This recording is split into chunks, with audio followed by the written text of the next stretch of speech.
नमस्कार शेतकरी मित्र, आज आपण पेडगावमध्ये नाना जेठे साहेब यांच्या कपाशीचा प्लॉट आलो आहोत। या ठिकाणी दरवर्षी ते केरन टेक्नॉलॉजी वापरतात आणि चांगली शेती करतात।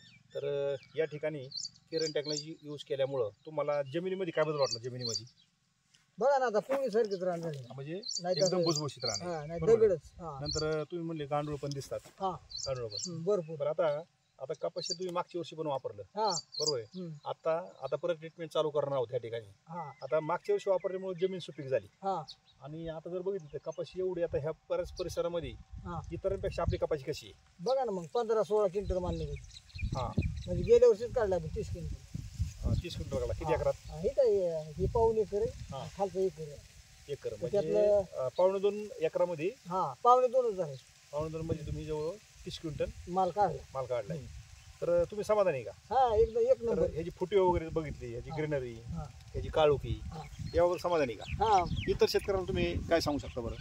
ह्याच्यात लय म्हणजे मोठी ताकद आहे। म्हणजे जी प्रोडक्ट आहे त्याची ताकद एकदम लय ताकद। म्हणजे लोक मला माहिती फवारा मारत तणनाशी, मला नको म्हणलं ती गांडूळ मारते। आम्ही खरे सांगायचं काय करायचं तसलं ते मारायचं। मी औषध नाही मारत, म्हणजे तणनाशक नाही मारत। तर शेतकरी खूप समाधानी आहेत। दिलेल्या माहितीबद्दल धन्यवाद।